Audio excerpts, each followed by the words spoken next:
Coming up on KOTA Territory News at 5:30, we'll have an update on the fish kill at Memorial Park Pond and what caused it. Plus, a Bellfouche man has been sentenced for a money laundering scheme. We'll tell you what he did and how long he'll be in for. And Governor Larry Roden opens up with details on the case of a local ranching family facing federal charges. Your news starts now. From Skyline Drive, this is KOTA Territory News at 5:30.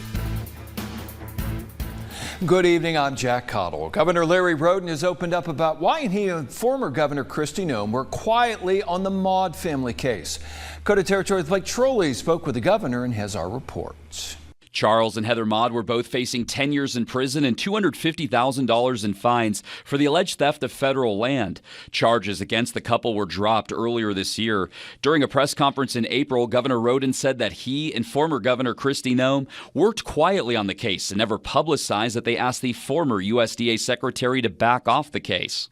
It wasn't about picking a fight with the Biden administration, and it wasn't about chasing headlines. It was about delivering real results for Charles and Heather Maud. Governor Roden opened up about the decision to keep a low profile with KOTA Territory News. It's easy because the people that were writing letters and then publishing the letters to the press before they sent it to the people that can actually get something done were actually inhibiting the process. Because when you're dealing with DC and the bureaucrats, when they see that, or even me as governor, when I see, and I've had this happen, legislators write a letter and send it to the press that they're urging the governor to do this, this, and this, and they'll send that letter to the press before they send it to me, or in times that I've never got it. What does that do for my attitude? Seems a bit performative, more than intentional. And it gives me an attitude toward them. Roden said in April that he also kept his conversations about the Mauds with current USDA Secretary Brooke Rollins quiet. The first time I talked to Secretary Rollins, she says, let's just keep our heads down, let me work on this. I said, absolutely. According to the USDA, the Mauds were notified that fencing on their property blocked access to the Buffalo Gap National Grasslands and agreed to a survey. The family was then charged following the survey. Current USDA Secretary Brooke Rollins, who was critical about the charges, said in April that the Forest Service allowed an informal process for the Mauds cattle to graze for decades. In Rapid City, Blake Trolley, KOTA Territory News. Chief Meteorologist David Stradling is here with a look at First Alert Doppler Radar. So, David, what should the viewers expect out there tonight? Depending on where you live, we're tracking some showers and thunderstorms. We do have a severe thunderstorm watch currently. Sheridan County and Crook County in northeast Wyoming, Carter County in southeastern Montana, Lawrence, Butte, and Harding counties in western South Dakota. This goes until 11 p.m. First Alert Doppler Radar does show a line of shower and thunderstorm activity pushing eastward. We've had a few thunderstorms towards the Sheridan area. We're also tracking some of these storms from Carter County into Crook County. They're moving towards Spearfish, the northern Black Hills, and up into Butte and Harding County currently. We do have a severe thunderstorm warning right now for the Sundance area. We're going to continue to track that storm. We also have a storm down into the southern part of South Dakota towards Martin and west of Pine Ridge. These storms will continue to move in throughout the night. We'll have more details on what to expect out of these storms coming up in just a little bit. Thank you, David.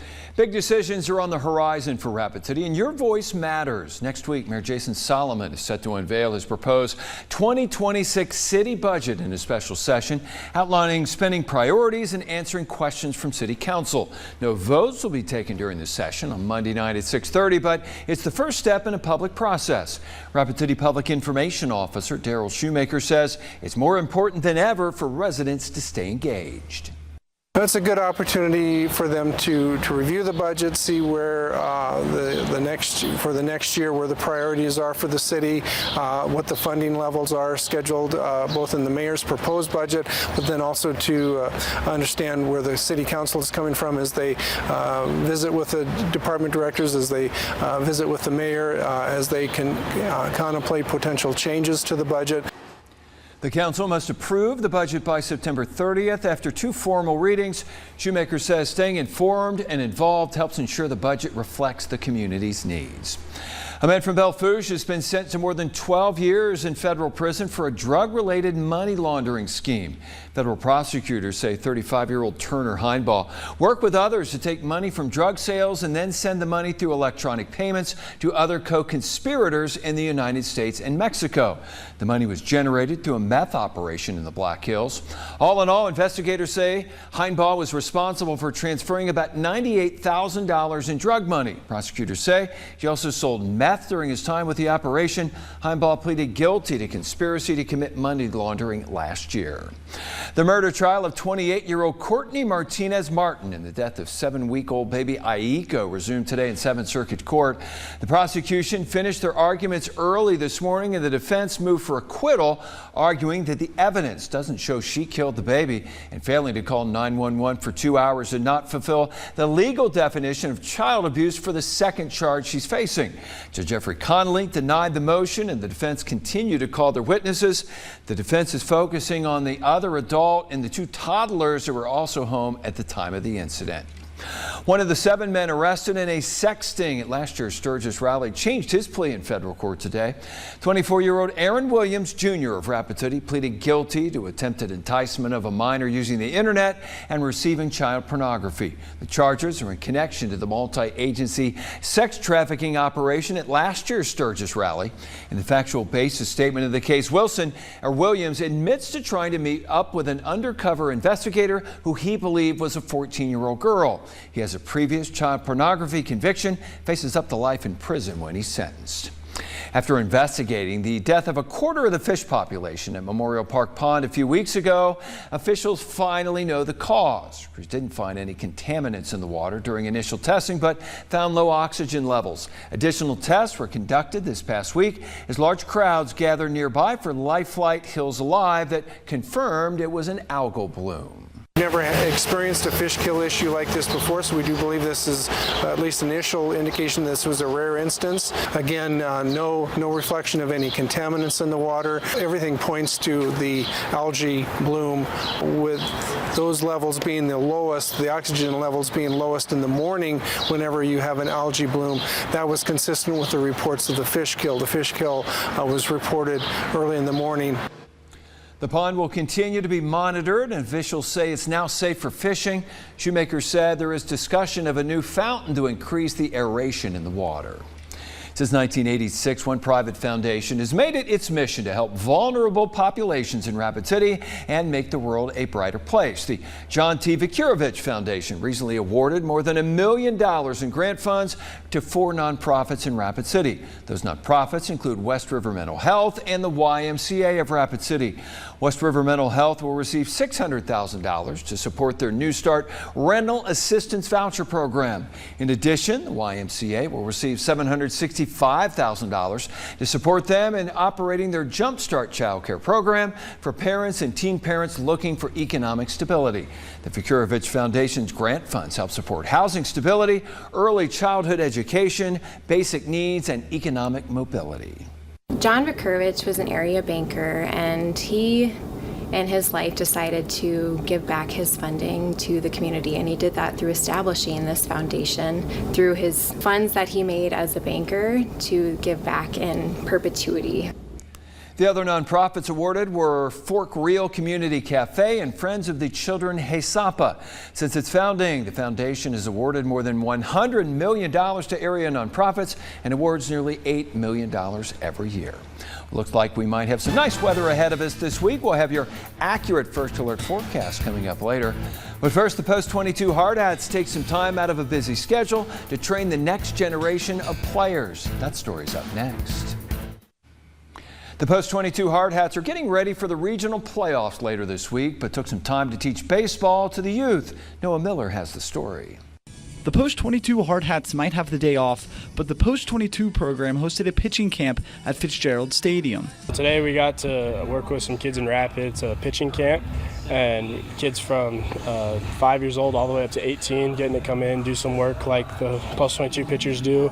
Everything from the mechanics to the warm-ups, the drills that we do. On top, so much goes into pitching, and a lot of that you don't see behind closed doors. So getting to see everything that we do as a pitcher in practice at 22 and taking care of your body as well as your arm, doing things the right way, it's good stuff. Kids from all ages attended the camp and got broken down into 7 different stations where some of the post-22 players were running drills. I think most of these kids have a lot of love for baseball and pitching especially, and I think this drill right here can help them get better, working on balance and driving to the net right there, making sure they throw a good pitch.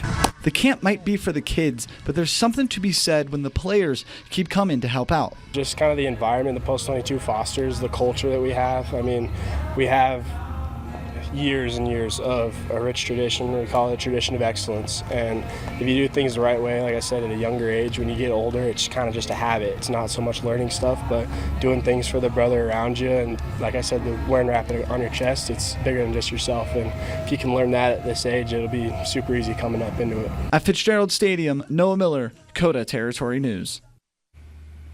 And Chief Meteorologist David Stradling is tracking severe weather tonight, tomorrow, and even into Wednesday. The details are in your accurate First Alert forecast next. Now, the First Alert forecast with Chief Meteorologist David Stradling. A severe thunderstorm watch is in place until 11 p.m. this evening for parts of KOTA Territory, Sheridan County, into Crook County, Carter County, and Montana. For northwest South Dakota, Lawrence, Butte, Harding counties. Those are all of our locations right now. We are watching a line of showers and thunderstorms that has been moving through northeast Wyoming, getting ready to cross over the state line into northwest South Dakota. We're also tracking some storms off towards southeastern Montana and now into southwestern South Dakota. This line did have a few storms that were strong to severe. This is right moving into Beulah right now, going to be crossing over the state line closer towards Spearfish, Lee, Deadwood, possibly into Sturgis, Belfouche likely, Nizla, Newell. You'll be seeing some of those stronger storms too. This storm moved through Martin, bringing in some frequent lightning and some heavy rainfall. We also have a storm west of Pine Ridge, south of Oglala, that is currently severe warned. This is for quarter-size hail and 60-mile-per-hour winds. It is moving north at about 20 miles per hour, not super fast, and it's going to be moving towards the Prairie Winds Casino there here eventually. So that's going to be something that I keep an eye on. We're also tracking a severe thunderstorm in southeastern Montana, outside of KOTA Territory right now, but it is moving kind of east-northeast, likely going to be moving into Ekalaka later this evening, and we'll see what the southern edge could do. We're going to be keeping an eye. It's a close call for Buffalo on the southern side of that line of thunderstorms, so we'll be watching that one as well over the next few hours. There's a slight risk for much of northwest South Dakota, parts of Crook County and southeastern Montana for that severe weather. It's going to continue to push eastward as we go throughout the evening and overnight hours. By about 10 p.m. to midnight, most of those storms should be gone and conditions will be quieting down for us overnight tonight. Our highs today made it into the 80s and 90s for many spots. Phillip, Pine Ridge, Newcastle, even Gillette, some of the hottest spots in the mid-90s. Right now, temperatures are still in the 90s out on the South Dakota plains. A lot of 80s on the map, even some 70s into Carter County where that rain-cooled air is falling. We have temperatures, dew points rather, in the upper 60s to near 70. 73-degree dew point. This is very, very muggy for us here in western South Dakota and northeast Wyoming with 64-degree dew point towards Sheridan. It is likely going to be staying muggy throughout the week, maybe not quite as high as a 70-degree mark, but we are going to be noticing some humidity over the next handful of days. Our temperatures for tomorrow will get us up to 88. Isolated afternoon storms, warm and muggy yet again. Some strong storms are possible. We'll continue to monitor that threat. A marginal risk is in place for western South Dakota, much of Wyoming and into Montana. We'll time out those storms throughout the day tomorrow. They're mostly going to be firing up into the afternoon, but especially towards the evening hours. We'll be watching those storms pushing eastward, and that'll continue with some scattered showers and thunderstorms. Wednesday morning should be mostly tapering off, but Tuesday night we could see some of those thunderstorms for us as we go into the middle of the day Wednesday. A couple of showers or storms, but you'll really notice a line of storms moving in Wednesday afternoon, which also could be strong to severe. Overnight tonight, temperatures are going to be falling into the 60s to near 70. Mild, muggy, a lingering shower or storm possible. Temperatures tomorrow in the 80s and 90s, warm and muggy yet again. Isolated storms in the afternoon, especially into the evening hours. Our next 3 days will show temperatures ranging from the 70s to the 80s. Some storms through Thursday, a stray storm on Friday, but it does get hot and mostly dry for the weekend with highs into the low 90s here in Rapid City. You know, working outside lately, really noticed that humidity rising around here. Yeah, it was awful this weekend. I was hoping it'd be gone by this week, but kind of looking at the data, it looks like it's going to stay in the 60-degree dew point range for us pretty much through the rest of the week, maybe even into the weekend. All right. Thank you very much, David. Well, coming up, the Dakota Tech football team has a new head coach. Plus, we check in with the Sheridan Legion baseball team as the Troopers look to build up some momentum for the home stretch. Vic Quick has all the details next in KOTA Sports.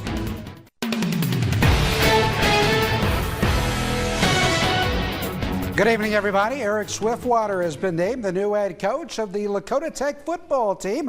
Swiftwater is a familiar name to local fans as he played at Hot Springs and Black Hills State. Swiftwater has spent the past 3 seasons as an assistant coach at Wessington Springs High School. He also played professionally in the Indoor Football League. The Sheridan Legion baseball team is amongst the best in Wyoming this season. The Troopers are focused on playing well down the home stretch and competing for a state championship. Sheridan is 40-25 on the season and will return to the Diamond Wednesday when it hosts the Billings Expos for a doubleheader. The Troopers are led by a pair of talented seniors in William Greer and Tanner Hamrick. Greer and Hamrick locked down third base and shortstop for Sheridan. Now, they both played other sports but enjoy the challenge baseball presents. Baseball is by far the hardest sport I've ever played, and I think every day there's something new I learn about it and a new play, and so I really enjoy just kind of the diversity of it all, just having to make different plays each day. And yeah, I also like being with my friends. That always makes it easier and more fun. I think it's just playing team baseball, getting jobs done, doing what we do best, and all being there for each other, in the right mental state that, whatever happens on the baseball field is going to be the right way. We're going to play team baseball, bunts, sack flies, whatever it takes. We're just going to go out there and do it for each other. Also over in Wyoming today, Gillette hosting Cody for a doubleheader. The Rough Riders rolled to a big 11-1 victory in Game 1. Gillette scored 7 runs in the 5th inning to help propel it to the big win. And things are also looking good for the Rough Riders in Game 2 as they lead it 13-4 in the 6th inning. Team South Dakota turned in an impressive performance at last week's National High School Finals Rodeo in Wyoming. New Underwood's Jessica Capers finished second in the team roping average. Emmingford, Nebraska's Sofa Ruby, representing Team South Dakota, also claimed second place in the goat tying average. Hey, it's a big week in the world of South Dakota Legion baseball as Class A region playoff games will be held on Wednesday and Thursday. Now it's best 2 out of 3 with the winners qualifying for next week's state tournament in Watertown. Sturgis is the 14th seed. It will hit the road to take on second-seeded Yankton. The Titans head into the postseason with a 12-17 record. After a slow start, Paul Poole's bunch has played better in the second half of the season. Now, Yankton Post 12 has racked up an impressive 24-10 record this season. Region baseball playoffs coming up, Jack, Wednesday and Thursday. Post 22 will be at home to take on Spearfish Wednesday night. Game 1 is at 6, and then Thursday afternoon, 2 games if necessary. Post 320 will be on the road for the region playoffs. And for the pros, what's up for the Twins and the Rockies tonight? Hey, Twins and Rockies back in action tonight. Rockies at home opening up a series against the Cardinals. Always fun to have St. Louis at Coors Field. And the Twins also on the road playing a late game tonight out west against the Dodgers. Shohei Ohtani on the mound tonight for Los Angeles. All right, thank you very much, Vic. We'll be right back with your final forecast plus a piece of edible artwork. I'm Juliana Alford. Be sure to tune into KOTA Territory News at 6 on Fox. Antelope hunting season is coming to Custer State Park. We'll tell you about the regulations. Plus, thousands of government employees lose their jobs and the fired workers are speaking out. Those stories and more are at 6 on Fox. And someone has eaten the viral $6 million banana art again. Maurizio Catalan's artwork, titled Comedian, is at a museum in France. It is exactly what it looks like, a real banana duct taped to a wall. According to the museum, someone ate the fruit on July 12th. The security team acted quickly according to internal procedures, reinstalled a fresh banana a few minutes later. The banana is replaced on a regular basis anyway due to it being perishable. The gallery did not file a police report. This is not the first time the artwork has has been eaten. The most famous time was in 2019 when Comedian was unveiled at the Art Basel event in Miami, Florida. A performance artist grabbed the banana from the wall, began peeling it, eating it in front of a crowd of attendees. They're kind of doing good work getting rid of that banana because it goes bad eventually, so someone might as well eat it instead of waste it. I don't get it. We got severe thunderstorms through the rest of the evening, also into tomorrow. I'll talk more about that throughout the next show. All right, that'll do it for us. See you tonight at 10. Thanks for watching KOTA Territory News, your local news and weather authority.